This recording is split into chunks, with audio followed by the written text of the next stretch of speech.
Bonjour les pirates, bon samedi si vous regardez cette vidéo en direct. Aujourd'hui on va apprendre à gérer ses priorités, c'est-à-dire à dire non quand son conjoint est en crise et qu'on a décidé de revenir ensemble. Donc c'est une décision que vous allez prendre avec donc un travail sur vous pour montrer que vous avez décidé de changer et que vous passez des bons moments avec votre conjoint. Donc pour cela il va falloir faire des choix. Et oui, on peut pas dire oui à tout. Votre conjoint s'épuise comme avec la gestion de pansouillard le hamster dans sa tête. Vous voyez que votre conjoint se débat pour essayer d'arriver à quelque chose et finit par s'épuiser. Eh bien vous allez choisir des priorités et effectivement garder son conjoint, passer la crise de son conjoint est quelque chose presque 100%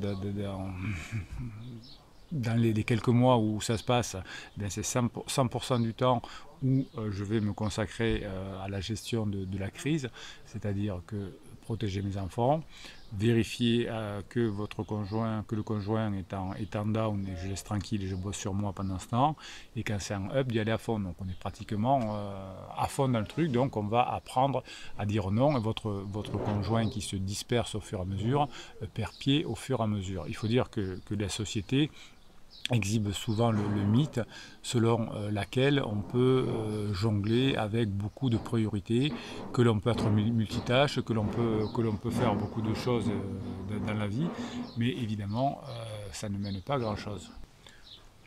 Pendant la phase 2 de distanciation du couple, eh bien, on a travaillé dur, on s'occupait des enfants, on a laissé tomber, on a fait des loisirs peut-être un peu individuellement, et on a laissé tomber la vie de couple, l'attention à l'autre, le compliment à l'autre, la compassion, l'enthousiasme, et on s'est pris la tête pour plein de choses, simplement parce qu'on n'avait pas fait le choix sur nos priorités à accomplir, on en avait plein, et le couple passait souvent après beaucoup de choses. Et aujourd'hui, vous allez récupérer votre couple en travaillant dur sur vous, car c'est comme ça que l'on va montrer qu'on a changé. Évidemment, personne n'a une énergie limitée, donc si votre couple traverse une crise, eh bien, il va falloir y passer beaucoup de temps, et du coup, vous allez pouvoir passer beaucoup de temps pour investir sur vous-même. Vous allez, pendant la crise de votre conjoint, discerner les tâches qui volent votre temps finalement, et vous allez les éliminer en leur tranchant un petit peu la tête, et en revanche vous allez garder les actions qui vont vous permettre de réaliser votre objectif, c'est-à-dire créer votre dopamine, apprendre de nouvelles choses, faire des séances de neurohypnose. Tout ça, ça va devenir des choses prioritaires pour vous. Votre charge de dopamine va devoir être là, c'est comme ça qu'on récupère son conjoint. Si on se disperse dans plein de choses, on ne va pas y arriver. Donc évidemment que vous avez certainement un métier qui va vous prendre du temps, mais pendant votre métier, vous allez pouvoir expérimenter également tout ce que l'on se dit en formation, en coaching, et ça va vous entraîner pour les bons moments à passer avec votre conjoint en crise, quand votre conjoint ne sera pas en down évidemment. Il y a une loi qu'on appelle la loi des 2 tiers, qui viennent du monde professionnel, qui dit que les entreprises doivent choisir si elles veulent se concentrer sur la qualité, la réactivité, le prix, et qu'on ne peut pas réussir dans beaucoup de domaines. Donc on a la qualité, la réactivité, la vitesse ou le prix, et il faut en choisir au moins 2. Et laisser tomber un peu le troisième, parce qu'on ne peut pas être excellent dans les 3. Si on veut être excellent dans les 3, c'est un échec. Donc vous ne pouvez pas être à la fois vous occuper d'associations, vous occuper d'œuvres charitables, d'apprendre des choses, d'être disponible quand votre conjoint est en up, de passer la crise de vos enfants avec le moins de difficultés possibles. Donc il va falloir vous aussi, selon la règle des 2 tiers, vous consacrer par exemple au boulot et à la récupération de votre conjoint. Dans la récupération de votre conjoint, il y a la préservation des enfants, vous savez que les enfants ont besoin de se sentir en sécurité. S'ils ne sont pas en sécurité, ils vont devenir soit anxieux, soit évitants, plus tard quand ils seront même adultes. Donc vous avez le devoir pendant la crise de votre conjoint, qui ne peut pas rendre de la sécurité à vos enfants, puisque pendant la crise on ne pense qu'à soi. Eh bien vous allez avoir cette partie-là, qui fait partie de la récupération du couple, d'être le roc de la famille, sur lequel les autres vont pouvoir s'appuyer, même si au départ votre conjoint en crise vous dit c'est fini, je t'aimerai plus, etc. petit à petit, évidemment, ça revient, puisqu'il y a 6 mois, la personne vous aimait, et dans un an, elle vous aimera aussi, même si aujourd'hui elle pense le contraire. Tout change dans la vie, et les sentiments, ça fluctue, évidemment. Donc vous allez faire la même chose que dans l'entreprise, vous allez tout faire pour trouver le chemin de la réussite. Et le chemin de la réussite, c'est faire des choix. Si on prend la métaphore du jardinage, si on plante trop de plantes dans une petite zone, eh bien elles vont s'étouffer elles-mêmes et aucune ne fleurira. Donc il faut laisser de l'espace pour que chacune puisse fleurir. Et bien là c'est pareil, si vous mettez trop de choses en même temps pendant la crise de votre conjoint, vous n'allez pas y arriver. Donc jongler avec trop d'engagement dans des situations difficiles comme une période de crise signifie que finalement vous ne serez jamais pleinement engagé avec autant de... Alors vous pouvez avoir un engagement fort. Pour ma part, je suis engagé fort autour de vous les pirates pour vous aider à récupérer votre conjoint, à faire vivre votre team, votre famille. Et ensuite, j'ai évidemment ma vie de famille, j'ai mes loisirs, etc. Mais qui viennent en deux. J'ai ma priorité, c'est vous, et en deux ma famille. Et ensuite, le reste, c'est de l'anecdotique. C'est un choix que j'ai fait et dont je suis d'ailleurs très satisfait d'avoir réussi à faire ce choix-là. Et c'est ce choix qui m'amène le plus de bonheur dans ma vie, en vous aidant et en protégeant ma famille. Donc dans la vie et dans les affaires, lorsque vous essayez de faire beaucoup de choses en même temps, finalement vous n'allez faire aucune d'entre elles correctement. Donc vous allez devoir choisir vos priorités. Vos priorités, vos normes, elles vont évoluer. Vous allez laisser un héritage, évidemment, notamment l'héritage de la phase 2 de votre couple, qui n'est pas glorieux, puisque dans la phase 3, vous avez mis votre couple est en difficulté, mais vous allez laisser ce fonctionnement aller, il va rester à sa place, et à la place, vous allez mettre votre nouveau fonctionnement, celui qui fonctionne. Vous avez décidé, et c'est une décision, de récupérer votre conjoint. Donc ça va aller avec de la santé, avec une bonne relation, avec des sentiments, et vous allez avoir une clarté importante sur ce que vous devez faire, sur ce que vous devez être. Une fois que vous avez fait ça, vous avez fait la plupart du chemin. Comme votre conjoint vous dit « ça m'est tombé dessus, mon pansement, ça m'est tombé dessus », ben ça veut dire que ça ne va pas durer longtemps. Tout ce qui marche dans la vie est consécutif à un choix. Si vous avez fait ce choix-là, vous l'avez testé, vous l'avez voulu, vous avez fait le travail, et vous savez que des fois on a un choix sur lequel on bosse beaucoup et encore on n'y arrive pas. Donc quelque chose qui nous est tombé dessus comme ça par hasard et qui fonctionnerait, c'est une illusion. Donc vous avez choisi de récupérer votre conjoint, c'est un choix, donc ça va passer par ce travail sur vous, par ces formations, par ces coachings, par tout ce que vous voulez, et par les bons moments que, grâce à votre changement, vous allez passer ensemble, parce que votre conjoint ne pourra revenir avec vous que s'il a vu que vous avez changé. Donc c'est votre objectif numéro 1, et on bastonne là-dessus. Des fois, vous me passez la journée à me raconter un suivi de coaching sur WhatsApp, qu'est-ce qu'a dit votre conjoint, qu'est-ce qu'il a fait, etc. Et je vous réponds au bout de quelques temps, je suis en général assez patient, mais au bout d'un moment, je vous dis, je préférerais que vous me disiez ce que vous faites toute la journée pour montrer que vous changez, pour passer des bons moments, plutôt que de me dire, il a dit ça, vous comprenez, je souffre, etc. Donc c'est votre objectif, c'est de récupérer votre conjoint, ça va passer par un travail sur vous. Alors ça pourrait être un effet magique, je fais un silence radio, ça va fonctionner, je fais un film, je te suis, je fais une lettre magique, ça va fonctionner, et non. Malheureusement, ça va passer par une décision et un travail important sur soi, mais de toute façon, vous êtes sûr d'y arriver, parce que même si au pire, vous ne récupérez pas votre conjoint, parce que c'est que des probabilités, et si vous bossez sur vous, vous allez augmenter considérablement vos probabilités, mais même si ça ne marchait pas à la fin, eh bien, tout ce que vous aurez bossé sur vous, ça sera la nouvelle personne et vous serez heureux, comme disaient les pirates. Quoi qu'il arrive, maintenant je suis heureux. Si je récupère mon conjoint, c'est bien. Si je ne récupère pas, je suis heureux quand même. Et ça, c'est important déjà. Donc de toute façon, quoi qu'il arrive, c'est vous le gagnant ou la gagnante. Donc si vous continuez à faire ce qui est le plus accessible, vous allez trébucher. Vous allez faire pas ce qui est le plus accessible, mais ce qui est le plus important. Votre temps, votre énergie, vos ressources sont limitées. Passez-les à investir pour l'avenir. Passez-les dans le présent. Ne passez pas de temps à remodeler dans votre tête le passé, à refaire des ruminations. Vous avez une formation qui s'appelle Stop à rumination. Je ne sais pas si je vous l'ai dit, les formations, les coachings, c'est un descriptif de cette vidéo. Vous avez le catalogue des coachings et le catalogue des formations. Et bien finalement, l'activité que vous allez mettre en place doit révéler une forte concentration. Vous êtes concentré sur l'activité que vous choisissez et vous allez être fort quand vous vous imposerez des restrictions, parce que la restriction va faire un effet laser, va faire un effet pression sur vous et vous allez avancer. Si vous diluez votre énergie comme un tuyau percé, un tuyau d'arrosage percé, vous allez avoir de l'eau qui va fuir de partout, de l'énergie qui va fuir partout, mais vous n'arriverez à rien.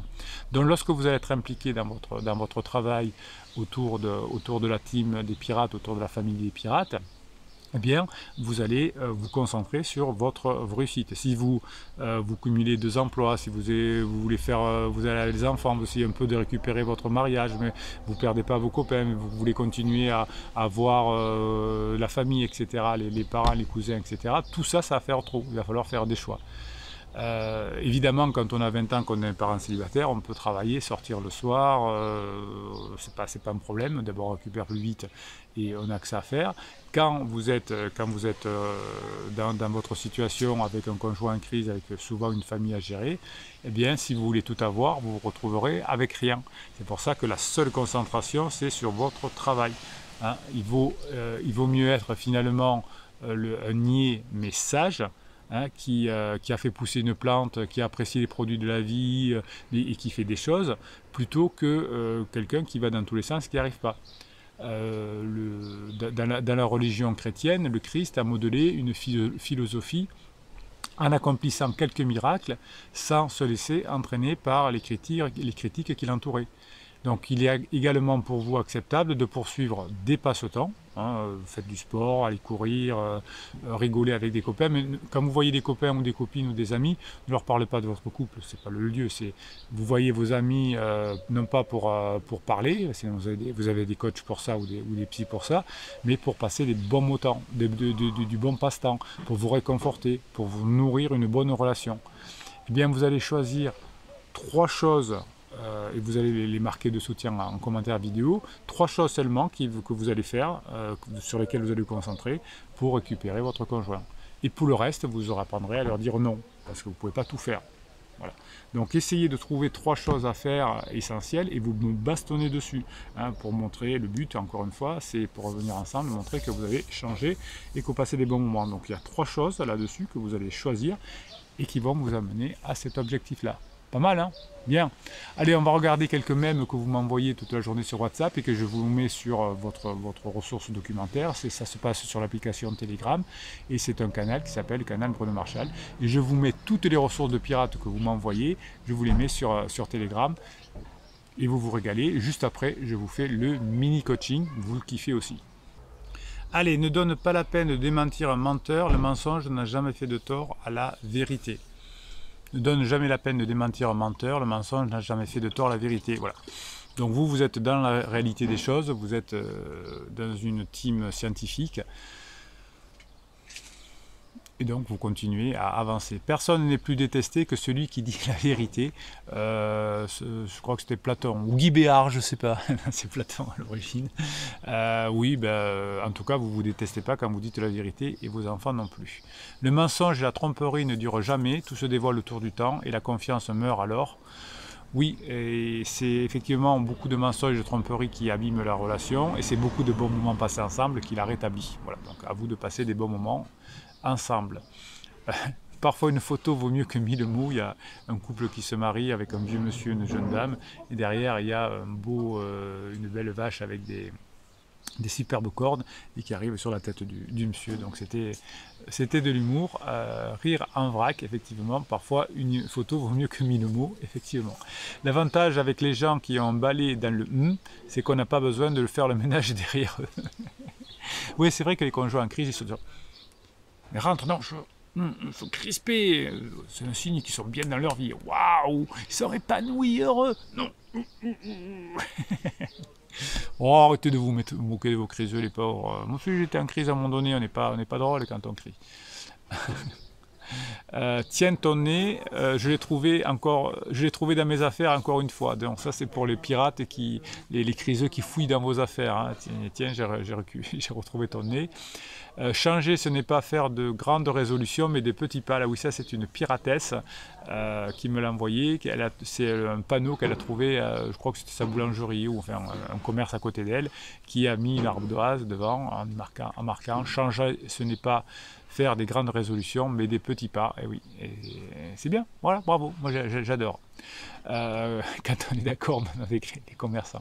Parfois le gagnant est seulement un rêveur qui n'a pas lâché, et oui, celle-là vous me l'aviez déjà mis, et je la kiffe. Allez, ce que je kiffe, c'est faire maintenant des mini-coachings, donc vous me mettez des commentaires, vous me mettez des pouces en l'air, c'est comme ça que YouTube va kiffer votre team et votre famille, la famille des pirates, et va la proposer à d'autres nouveaux pirates, puisque vous savez qu'on perd des pirates régulièrement, chaque fois qu'un pirate revient en couple, eh bien il revient de temps en temps, mais il quitte le navire assez fait pour, eh bien donc chaque fois vous aurez des nouveaux pirates grâce à vos pouces en l'air et grâce à vos commentaires, et la communauté vit comme ça, la team, la famille, on ne se lâche pas. Alors je vais vous tirer un commentaire au sort et on va en faire un mini coaching, on se régale de faire ça. Allez, on y va. Message qui a l'air long, on va voir ce que ça donne. Blake le kiffe. Salut la piraterie en folie, j'ai besoin de vos lumières. Il y a une semaine, ma femme en crise, depuis un an environ, sans quitter le foyer, avec pansement, collègue de travail, mari et un enfant.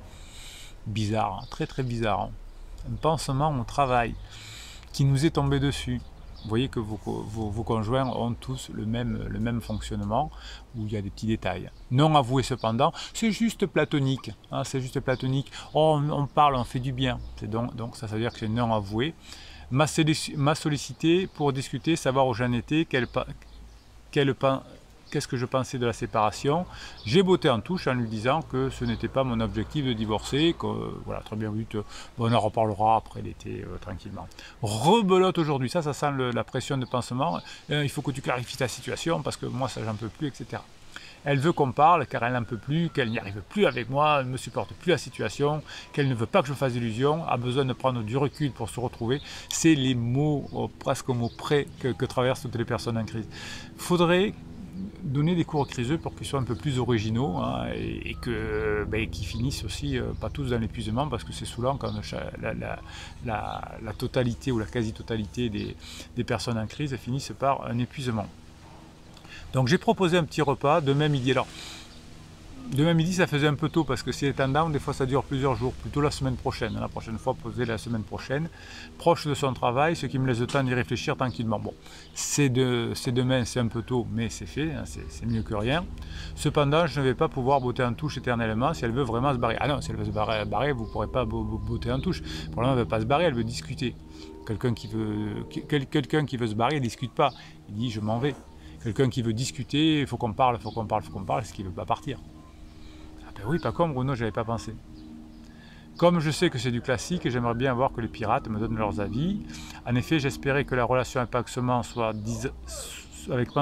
10 ans terminée, parce que la situation s'améliore, mais là, ça devient chaud. Non, ça ne s'améliore pas la situation avec pansement, là vous faites des suppositions, juste il lui met de la pression actuellement, donc c'est au contraire que la situation se dégrade. Quand on est obligé de mettre de la pression dans une relation, c'est pas qu'elle est saine. Au moins, à moins qu'il y ait pansement 2, ce qui est possible vu qu'elle repart, semble-t-il, pour de longues séances de texto, ce qui avait cessé a priori ces derniers temps. Oui, alors oui, c'est pas impossible effectivement qu'il y ait un pansement 2, hein. Des fois il y a pansement 3, pansement 4, on ne sait pas trop.